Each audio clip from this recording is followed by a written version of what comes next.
Guys, welcome back to the post-game show, and, well, it wouldn't be a post-game show if GoDz wasn't in the wrong place on the screen, so we'll get that sorted out. But GoDz, today we saw MUFC versus Flash, and Game 2, tough game for Flash Esports. And I'm not getting audio from you. I think you forgot to unmute your mic. Very tough game, as I was just lip syncing. I didn't forget. I just was lip syncing. There you go. I thought we'd been working over our routine where you read what I'm saying and repeat it, but we'll have to work on that again after we're done with our post game. But Game 2 was even more brutal than Game 1. I mean, I feel Game 1 was just as one-sided, maybe more so, but that was because of the strategy, because of the way they just steamrolled through with this strong group-up push, death ball army. Game 2 was just kill, kill, kill, constant aggression, constant, perfect counter game from MUFC. They just read Flash just way too easily. It happened even though Flash didn't really tip their hand as much with the draft. They went for Sankula Shrek, kind of farming dependent, very aggressive laning heroes in a lot of cases, but it wasn't like they picked Bounty Hunter, Anti-Mage, and Queen of Pain off the bat. So the draft wasn't quite as much of an open book, but like you said, they just got read like an open book. They might as well have been one. And on that note, let's take a look at the highlights from game number 2. You want to focus, 1 second stun, bad focus fire from Flash and just getting caught out of position. Lane will drop though. I believe Ice Pat there catching out Henkiki. Now it's Chaos Knight. Treant's going to work on him, trying to survive. Can he at least get net? He's got Reality Rift. He wants that stun. Reality Rift not available. He gets fogged and he's going to drop. I think he could have gone for that. And now MLG might even drop to this. No Sprout for him. Actually looks like he'll barely survive. The offensive tri-lane always, maybe not. Disruption of Henkiki could set up another Ice Path. Oh, that might have been a mistake. Risky. And Chaos Knight's back. Chaos Knight's actually going to jump right in. He's going to pull lane in. This is not a great place to fight against Jakiro, as well as Venomancer. Gale on 3. Where's that Ice Path? Actually, it works out well because they get around lane, but the Ice Path hits too. This is going to be bad. Oh, that's just such an absolute disastrous location, but they might actually get Sharky. Sharky's going to drop. Queen of Pain has joined the fight. Onto net she goes. Iwa finally getting that starting hope for. I believe the Scream is stolen by Ohio. Level 3 Scream for him. Meanwhile, the Panda kills off the Shrek. 7-5 and 6. And meanwhile, top lane, Awesome's dropping low. Boulder toss onto MLG. They want to get quite a few kills. Will they get any? The Immolation Panda should be enough to bring Awesome down. The Cyclone to throw him up in the air. Now dispelled. He'll drop to the Ice Path.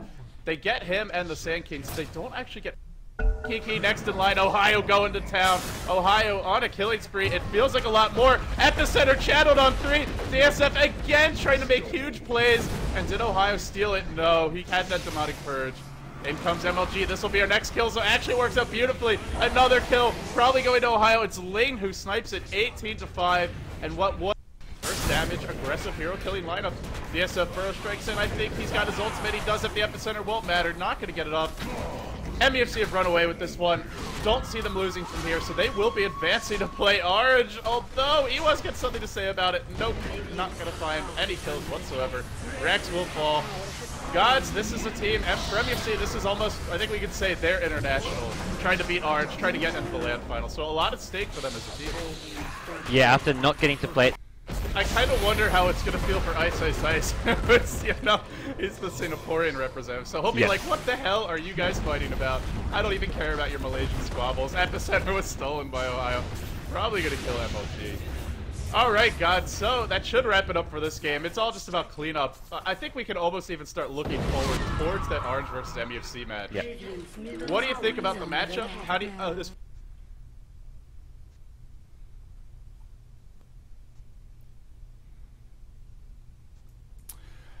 There you have it, ladies and gentlemen. The trials and tribulations, they continue for Flash Esports, who are now out of this event, but hopefully have created sort of that groundwork to do well in future tournaments. They are going to be participating in its Gosu Asia Madness, probably the next big event outside of GEST Dota 2, where we'll be seeing Flash. So GoDz, it's tough to say goodbye to these guys. I have a soft place in my heart for them. I have, to the extent that I root for teams as a caster, which I try not to do too much of. Flash is a team I've been rooting for, but they're out of the tournament. It's MUFC who move on, and it's time to look forward towards our next match. The updated playoff bracket is here, and it's Orange. It's Orange who are...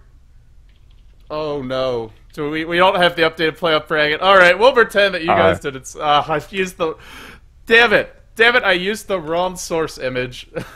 Okay, we'll go. Oh no. We'll go with the day 13 bracket. Hashtag save overlays 2012. I have 12 XSplit scenes and like 40 images. Okay, we'll go with this. I've heard that one before. LD, come on. All right, MUFC versus Flash. So the winner of this match is MUFC. They go on to face Orange. So it's going to be Orange versus MUFC. But before we get to that, what we have coming up tomorrow is Tong Fu versus EG.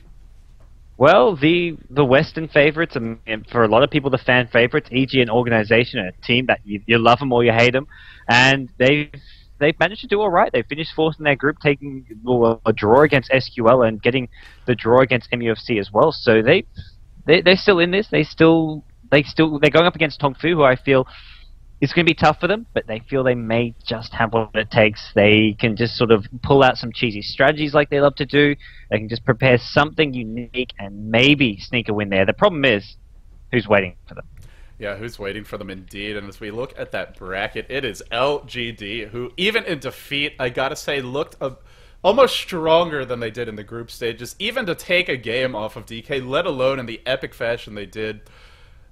Impressive. Obviously not the top flight, not the top class of Chinese Dota in Dota 2 right now, but still played very well. So Tong Fu versus EG, that's what we have to look forward to tomorrow. Should be a very interesting series, and I think more than any other match in this event, this is just going to be a huge clash in styles. It's not only that EG plays, what we like to call cheesy with the triple Midas, the Batrider bombs, and even the all-night strat, or the 4 nights plus the weird ethereal blue horseless Shrek strategy. It's just a different way of playing the game. They just fundamentally, they value different heroes, they pick different heroes, they lane things differently.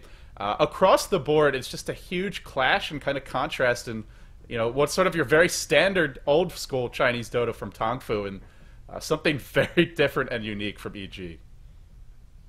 Yeah, EG will be really interesting to see what they can come up with, how they look to win. I don't think they play the most exciting, aggressive style to play. Like, you watch MUFC, that's a fun game to watch. It's one-sided, it's just that game too, but it's like, well, MUFC are fun to watch, even fun to watch when they go up against Orange as well. Expecting some exciting games there, but EG, they have the ability to just somehow outlast opponents, come up with a way of beating opponents who, in some ways, they almost shouldn't be beating, but they just have this great match veteran experience and quality about them. Players like Malk, Demon, Fear, who've just been around forever and ever and just know how to win games, which is the most important thing. It doesn't come down to individual skill. It comes down to finding those openings to actually take the games. Yeah, and EG is definitely a more experienced team than Tong Fu, especially in big-time events. So let's see if experience and sort of the Western flavor.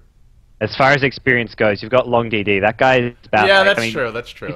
He's older than Malk, and Malk is, he's like 40 or something. I feel like Long DD is well into his 50s by now. He's been around in the Dota scene for longer than anyone. He was playing back in 2003 when China weren't even playing Dota. But he was on the first competitive Chinese Dota team. So, but he's only one man, GoDz. He's only maybe if you average the ages out, perhaps with a 50-year-old, things are pretty equal. But from player to player, Tong Fu definitely a less experienced Chinese team, and they've shown some trouble adapting this version, as well as some signs of life in this event. Let's see who's going to prevail in that match, but that is what we have to look forward to tomorrow, guys. It is Tong Fu versus EG, West versus East, East versus West, whatever order you want to put the teams in. Tong Fu, a sort of newer Chinese team, didn't really perform as well as they would like in the group stages, but neither did EG, a clash of two teams that whoever wins have an incredibly terrifying, strong opponent awaiting them in that round of 6. It's LGD waiting for them, and it's Orange who will be playing against MUFC. We have 3 more elimination matches to go before the LAN finals. The first one starts tomorrow at 20 SGT. Until then, that's going to wrap it up for this broadcast. Thank you all very much for tuning in, and for now, it's LD and GoDz signing off.